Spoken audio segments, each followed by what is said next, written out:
Ce matin, je voudrais parler de quelque chose qui, je dirais, nous importe tous. Nous pouvons le faire. Et nous allons prendre l'exemple de Josué. Josué qui a fait une prière courageuse. Une prière qui dépasse l'ordinaire. Une prière qui a été à l'origine d'un miracle que même les scientifiques n'arrivent pas à expliquer. Cette prière de Josué était tellement courageuse, et je dirais même au-delà de ce qu'il pouvait penser que lui-même a été, je dirais, un instrument pour que la chose se produise. Il n'a pas fait la prière juste pour lui-même, mais il a fait la prière pour la cause du royaume de Dieu. Dans Josué chapitre 10, comme je dis, le titre c'est une prière courageuse. Josué chapitre 10, versets 11 à 15. Josué va s'attaquer à 5 puissants rois. Et quand Josué va s'attaquer à ces 5 puissants rois qui se sont alliés pour attaquer Gabaon, Josué a fait la prière de sa vie, je dirais. Dans Josué chapitre 10, versets 11 à 15, il dit « Comme ils fuyaient devant Israël et qu'ils étaient à la descente de Beth-Horon, l'Éternel fit tomber du ciel sur eux de grosses pierres jusqu'à Azéka, et ils périrent. Ceux qui moururent par les pierres de grêle furent plus nombreux que ceux qui furent tués avec l'épée par les enfants d'Israël. Alors Josué parla à l'Éternel.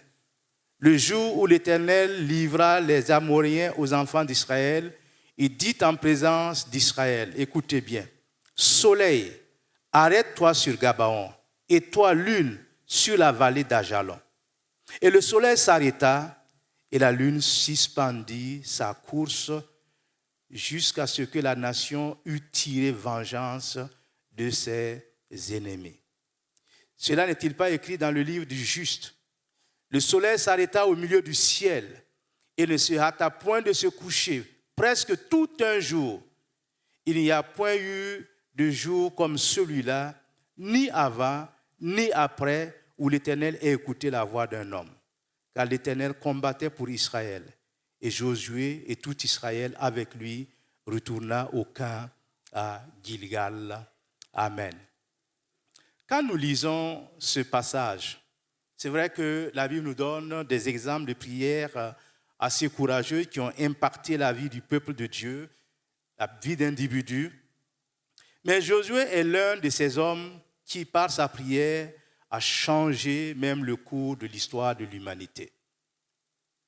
Il a entrepris la conquête, et vous lisez les chapitres précédents, la prise de Jéricho par un simple fait de l'Éternel des armées, parce que faire le tour et puis de la ville, et le 7e jour, faire 7 fois le tour, et les murailles tombent, ils entrent, et puis ils prennent possession de Jéricho. Ils arrivent à Haï, il y a eu une petite erreur qui leur a coûté la vie de 36 hommes, mais quand ils sont revenus à l'Éternel, l'Éternel leur a livré la ville de Haï. Maintenant, ils avancent, et les gens entendent parler de leur au fait. Jéricho, Haï, qui étaient des villes fortifiées. On raconte même l'histoire que la muraille de Jéricho, il y avait les chars qui pouvaient circuler sur la muraille. Ça veut dire, bon, ça aurait été aujourd'hui, on envoyait une simple bombe et la muraille allait se... Mais en son temps, il n'y avait pas toutes ces choses, toutes ces armes-là. Et Dieu leur a dit simplement de marcher, de faire le tour, de proclamer. Et la muraille est tombée. Quand ils arrivent à Haï, ils ont pris pas beaucoup de personnes, simplement parce qu'ils disent c'est une ville moindre que Jéricho. Et on leur a dit de dévouer tout par interdit. Et vous vous rappelez qu'Akan, quand il est arrivé, il a vu l'or, il a vu les bijoux, etc. Et il en a pris, il a empoché, et Israël a subi une perte. Josué, ne comprenant rien, retourne à Dieu pour demander qu'est-ce qui se passe. Jéricho est bien plus grande que Haï. Mais pourquoi nous avons échoué? Dieu dit, il y a un interdit. Alors ils ont trouvé Akan qui a volé, qui a caché des choses, et Dieu leur a dit de l'exterminer, de le lapider à mort. Et quand ils sont repartis, la guerre était simple. Mais quand ils arrivent au niveau de Gabaon, vous savez que la génération qui est entrée dans la terre promise, c'est une génération née dans le désert. À cause justement de la désobéissance, du péché de leurs parents, Dieu leur a dit, personne n'entrera dans le pays de la promesse, excepté Caleb et Josué. Et Josué était le commandant de l'armée. C'est lui qui devait donc, après la mort de Moïse, amener les gens dans le pays de la promesse. Mais à Gabaon, Josué, là aussi, a commis une erreur parce que les Gabaonites sont venus. Ils ont utilisé des chaussures usées, des outres usées pour dire qu'ils sont très éloignés et qu'ils venaient demander la paix, qu'on ne les attaque pas, alors qu'ils étaient juste à côté. Vous savez, ce que je veux dire par rapport à cela, c'est que l'ennemi toujours utilise la tromperie, la séduction pour nous éloigner des plans de Dieu. Si Josué avait demandé à l'Éternel en ce moment, il avait posé la question, qui sont ces gens? L'Éternel lui aurait dit. Mais ils étaient juste à côté. Et comme ils craignaient d'être dévoués par interdit comme les autres villes, ils ont dit non, on va utiliser la ruse, la séduction. On va leur demander de nous épargner la vie parce que nous sommes très éloignés. Le temps qu'ils marchent jusqu'à eux, alors que ce sont des gens qui étaient juste à côté. Si ce n'est pas par la ruse, ils ne pouvaient pas avoir Josué. Josué dit, bon, on signe le traité d'alliance. Vous savez, quand vous signez un traité d'alliance, ils ne pouvaient pas violer parce que c'était devant Dieu qu'ils ont signé le traité d'alliance. Et quand ils se sont rendus compte que c'était leur voisin, ils ne pouvaient plus rien faire. Qu'est-ce que Josué a fait? Il a prononcé une malédiction contre ces gens-là. Vous allez couper le bois pour le peuple d'Israël, vous allez puiser l'eau pour le peuple d'Israël jusqu'à votre mort. Et maintenant, quand les gens ont appris que Josué était avec ces Gabaonites, ils se sont fait une coalition de 5 rois pour attaquer Gabaon, pour détruire et pouvoir atteindre Israël. Et ces Gabaonites sont venus dire, ah, nous avons signé un traité d'alliance, une paix. Venez à notre secours. Josué ne pouvait pas refuser parce qu'il a dit, s'il ne le fait pas, il va attirer sur lui la colère de Dieu. Et cette génération que Josué conduisait, eh bien, ils n'ont pas vu autant la guerre. Parce que Josué devait, combattre toutes les villes, s'emparer de toute la région. Mais comme ils ont fait cette alliance, ils ont signé ce traité, ils ne pouvaient plus revenir en arrière. Donc Josué était obligé de s'engager dans le combat contre sa propre conviction, mais simplement parce qu'il n'a pas voulu renoncer au traité. Le traité d'alliance était quelque chose de très important. C'est comme un serment. Mais ici, aujourd'hui, que vaut le serment d'un homme? Si ses intérêts sont en jeu, allez, on oublie le serment. On oublie la parole donnée. Et Josué a dit, on va combattre, on va vous aider, mais vous serez nos esclaves. Quand Josué a attaqué ces rois qui se sont coalisés contre Josué a fait cette prière, comme il le dit, courageuse. Et une des prières qu'on trouve rarement dans la Bible. Comment un homme peut commander au soleil de s'arrêter dans sa course. On sait que le soleil se lève et bien suit son itinéraire jusqu'à son couchant. Il en est de même de la lune. Et Josué a osé commander à ces deux éléments-là de s'arrêter, de suspendre leur course. Pourquoi? Pas parce qu'il veut dire, ah, j'ai fait un miracle. Aujourd'hui, il y a des gens qui disent qu'ils ont ressuscité des morts, ils vont faire la publicité pour attirer les gens. Mais Josué a dit que le soleil et la lune s'arrêtent afin qu'ils puissent se venger. C'était pour une cause. Et quand il a fait cette prière courageuse, comme il a dit, cela va changer le cours de l'histoire de l'humanité. Et le soleil, en effet, a suspendu sa course, de même que la lune, jusqu'à ce que la nation eût tiré vengeance de ses ennemis. Quand vous êtes là, que le jour se prolonge, et je sais que s'il y a des gens qui pouvaient prononcer cette prière pour prolonger le jour parce qu'ils ont trop à faire, ils vont le faire. Parce qu'ils voudraient que la journée là dure 36 heures, 48 heures pour qu'ils puissent faire le travail. On a la même durée de la nuit comme de la journée. Maintenant qu'ils travaillent le jour, ça ne suffit pas. Et même la semaine ne suffit pas. Il y a longtemps, un frère de l'église, quand on avait les deux cultes, il m'a, en fait, lui-même il s'est vendu moins cher. Il m'a dit qu'il préfère venir au premier culte de 7h à 9h, comme ça après il peut aller au bureau. Et je lui ai dit, le dimanche, tu ne dois pas travailler. Mon frère, on a beaucoup à faire. Et je lui ai dit, non, prends quand même le temps de te reposer. Et vous savez que peut-être que ce matin, même, il y a des gens qui ont dans leur tête, après l'église, je vais continuer au bureau. Non, n'allez pas au bureau aujourd'hui. Au moins, vous m'avez entendu, non? Hein? Il ne faut pas aller au bureau ce matin-là. Allez vous reposer un peu. Prendre du bon temps. Mais combien, justement, nous voyons comment Dieu exauce Josué pour une cause légitime. Jusqu'à ce que le soleil s'arrête, jusqu'à ce que la lune aussi suspende sa course. Et l'esprit humain ne peut pas comprendre ce miracle. Au point que les scientifiques ont découvert dans leurs calculs qu'il y a un jour manquant. Se demandent comment cela peut se produire qu'il y ait ce jour manquant-là. Mais ce jour manquant s'explique par la Bible, c'est le miracle de Josué. On ne peut pas faire mieux.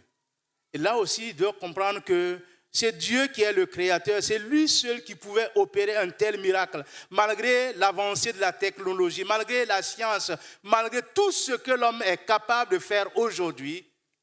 Je vous assure qu'il ne peut pas arrêter le soleil dans sa course. Et même les scientifiques disent qu'on ne peut pas expliquer parce que si le soleil s'arrête dans sa course, il y aurait beaucoup de dégâts. Mais c'est Dieu qui a tout créé, non?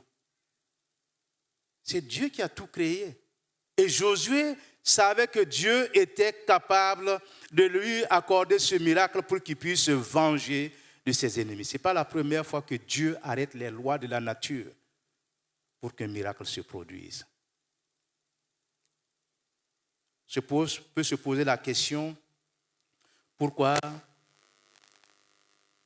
Josué a fait cette prière?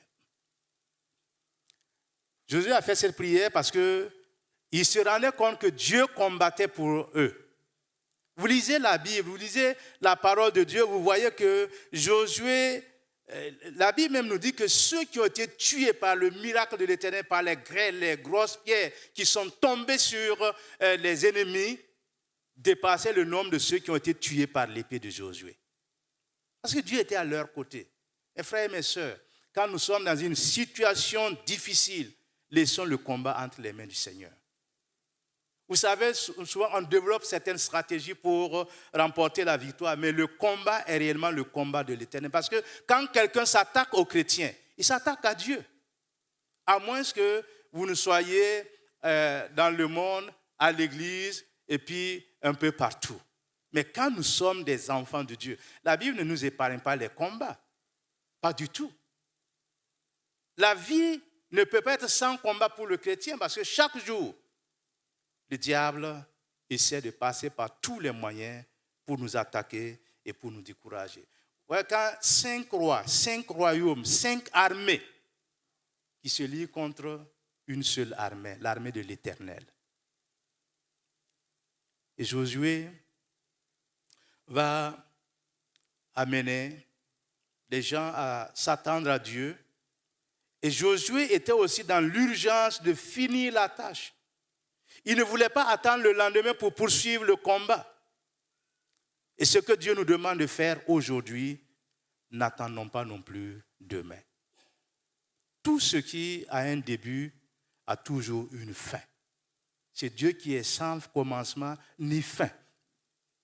Même si tu as un problème qui commence là, le problème là, Dieu a programmé sa fin déjà.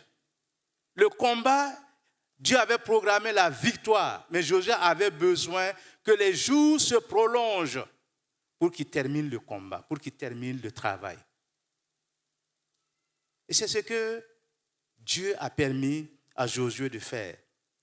L'ennemi trouvera toujours un allié pour attaquer les enfants de Dieu. Mais nous pouvons, en tant qu'enfants de Dieu, être assurés de la présence de Dieu, parce que Dieu même disait au peuple d'Israël, vous gardez le silence, c'est l'Éternel qui combat pour vous, et l'Éternel va combattre pour vous. En signant le traité d'alliance avec Gabaon, Dieu a permis à Josué d'assujettir 5 royaumes à la fois en une seule bataille. 5.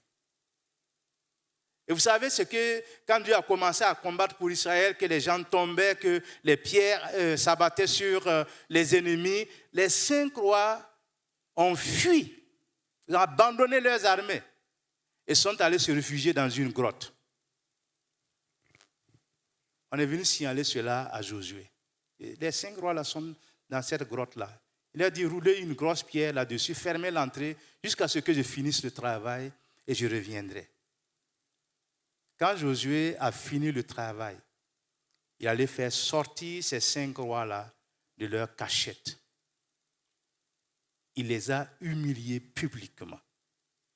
Il a dit à ses chefs de l'armée, chacun de poser son pied sur leur cou. Un chef qui était bien chaud avec ses galons, avec son âme d'eau et tout. Et puis on dit, il faut mettre le pied sur son cou là. À la vue de tout le monde. Si ce n'est pas Dieu qui peut faire ça. C'est pourquoi nous ne devons pas, avoir peur, craindre quand nous sommes dans ce combat. Dieu est avec nous. Josué a fait sortir ces 5 là, il les a non seulement humiliés, mais il les a exécutés et il a pendu ces 5 rois là toute une journée. Si ce n'est pas Dieu. Vous savez, nous rencontrons souvent des ennemis, des gens qui ne comprennent pas, des gens qui ne veulent pas, des gens qui ne veulent pas nous voir. Et Dieu permet que ces gens-là soient humiliés à notre place. Et vous savez qu'il y a des gens qui veulent toujours humilier les enfants de Dieu, pas parce qu'ils leur ont fait du tort, mais simplement parce qu'ils appartiennent à Dieu. Ils ne font pas les choses comme eux, ils ne chiquent pas comme eux, ils ne boivent pas comme eux, ils ne courent pas comme eux, ils ne travaillent pas comme eux, ils sont consciencieux dans leur travail et pour rien, on veut simplement les piétiner.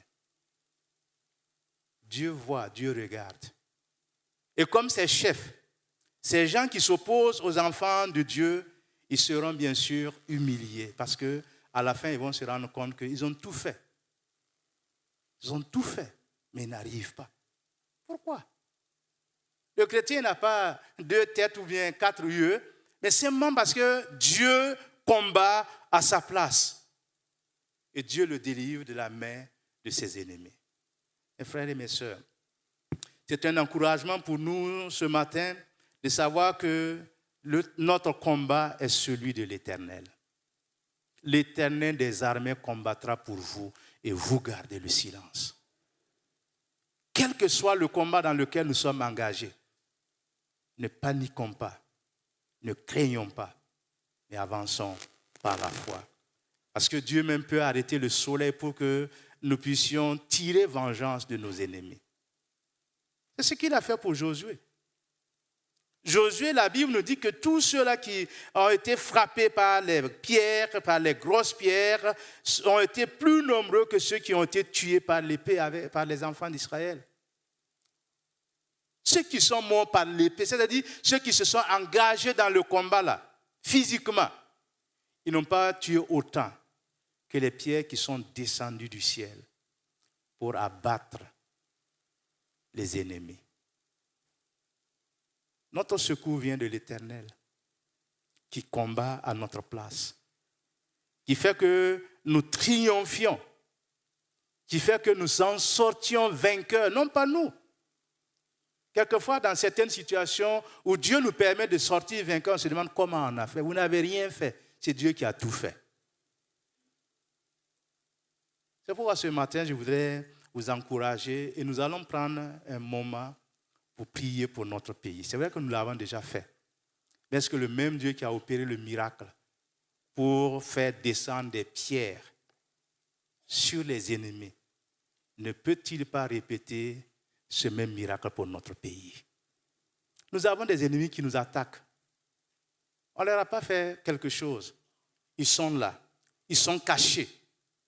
Dieu permet que nos FDS les trouvent dans leur cachette, dans leur repli pour les sortir et les humilier. Dieu est capable de le faire. Mercredi, je revenais de Tienkoto. J'ai vu tous ces jeunes sur des motos, dans les véhicules de transport de troupes qui prenaient la route. Je n'ai pas pu m'empêcher de dire qu'ils reviennent en paix. Parce que je sais que le combat là, ça dépasse l'homme. Il faut Dieu. Il faut Dieu. Parce qu'on ne peut pas être partout. Nos forces de défense ne peuvent pas être partout.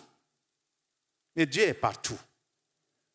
C'est pourquoi je voudrais vous inviter à vous tenir debout. J'ai cela à cœur, que nous puissions demander au Seigneur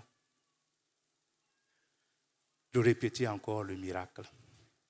Que même si nos soldats ne les trouvent pas, que les grosses pierres du ciel les écrasent. Qu'elles écrasent nos ennemis. Et que notre pays soit libéré. Que même ceux qui nous attaquent sachent que ça, ce n'est pas l'armée du Burkina, c'est l'armée de l'Éternel. Dieu est capable de le faire. Je me pose la question quelquefois, quand nous, chrétiens, nous nous unissons pour prier pour notre pays, est-ce que nous demandons jusqu'à ce point-là? Josué l'a fait. Josué l'a fait. Et Dieu lui a accordé une grande victoire.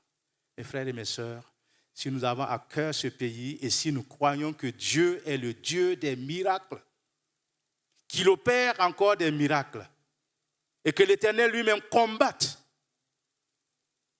que nos ennemis, Dieu s'en occupe.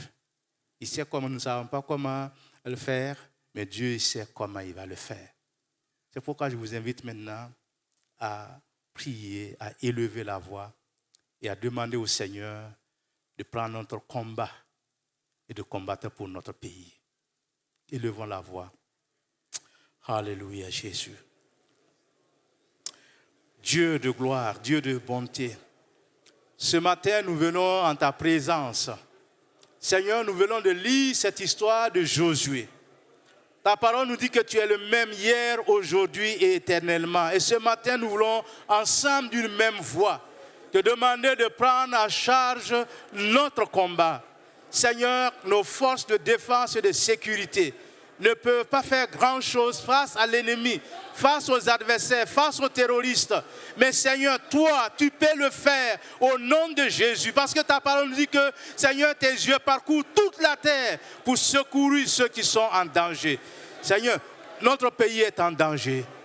Notre pays est attaqué. Ce matin, Seigneur, nous voulons prier que le miracle que tu as opéré pour que, Seigneur, le peuple d'Israël remporte la victoire, que tu nous accordes encore la victoire. Ce matin, Seigneur, nos yeux se tournent vers toi. Tu connais tous les coins et recoins du Burkina. Tu sais où ils se cachent. Et ce matin, Seigneur, nous prions que toi-même tu les en déloges. Nous prions que toi-même tu passes à l'action. Nous prions que toi-même, Seigneur, tu puisses les écraser au nom de Jésus. Que dans leur fuite, Seigneur, toi-même tu combattes pour nous. Ce matin, nous voulons entendre des victoires d'éclat. Nous voulons entendre l'Éternel se manifester dans les quatre coins du Burkina Faso, d'est en ouest, du nord au sud. Nous prions, Père, que tu agisses. Nous prions, Père, que tu manifestes ta puissance. Nous prions, Père, que tu sois avec ton peuple maintenant. Et que, Seigneur, tu guérisses notre nation. Combat notre combat. Donne-nous la victoire, Seigneur. Le diable ne triomphera pas toujours. Le diable ne remportera pas la victoire. Mais l'Éternel des armées est un Dieu victorieux, un Dieu vainqueur. Et ce matin, nous proclamons la victoire. Nous proclamons, c'est notre Dieu, notre reconquête du pays. Au nom de Jésus, au nom de Jésus, au nom de Jésus. Père, sois béni. Père, sois loué. Et merci d'avoir écouté nos prières maintenant. Au nom de Jésus. Au nom de Jésus. Alléluia. Alléluia, Jésus. Alléluia. Glorifie ton nom, Jésus. Alléluia. Et je crois qu'à partir de ce moment où nous avons prié, nous entendrons des nouvelles du front. De bonnes nouvelles. Des nouvelles qui glorifient le Seigneur. Je vais demander à notre frère Loué, le général Loué, de lever la voix et de prier en faveur de notre pays. Que Dieu visite vraiment notre pays. Prions. Seigneur, notre Dieu Tout-Puissant, nous nous adressons à toi en tant que nation, en tant que tes enfants et en tant que tes co-héritiers de ton Fils unique Jésus-Christ. Seigneur, tu es le Créateur de toutes choses, l'infiniment grand, l'infiniment petit, le visible, l'invisible, se trouve entre tes mains. À toi, rien n'est impossible. C'est vrai, Jésus. Seigneur, tu ouvres, on ne peut fermer. Tu fermes, on ne peut ouvrir. Tu connais tout. Tu fais tout selon ta volonté. Tu nous as dit, toutes choses concourent au bien de ceux qui t'aiment selon ta volonté. Nous voici arrêtés. En ce moment précis, nous ne comprenons pas en quoi cela fait notre bien que d'avoir notre pays envahi à 40%. Mais toi, tu le sais. Tu nous as prévenu tout ce qui commence à une fin. Tu as donc programmé aussi la fin de ces moments difficiles. Oh mon Dieu, que tu es bon, que tu es grand, que tu es incomparable. Seigneur, tes voies sont insondables. On ne peut même pas savoir pourquoi tu laisses cela nous faire. Mais mon Dieu, c'est pour notre bien. Même si cela fait mal. Alors, tout ce que nous avons actuellement à te dire, à t'adresser, c'est des actions de grâce. Oui, Jésus. Merci pour nous avoir permis de voir ces moments.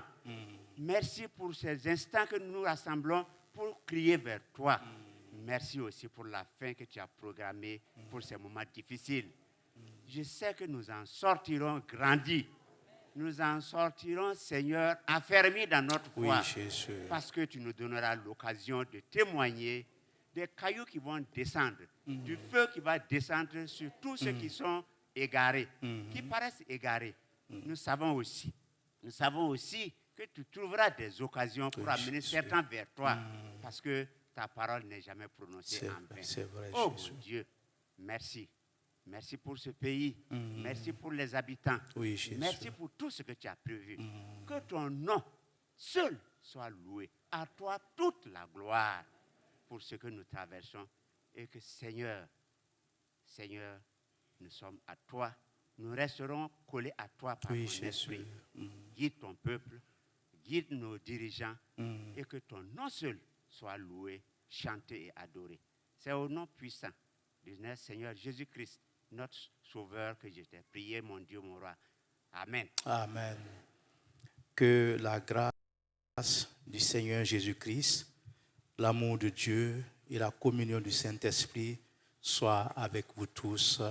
Amen. Allez dans la paix du Seigneur. Que Dieu vous bénisse.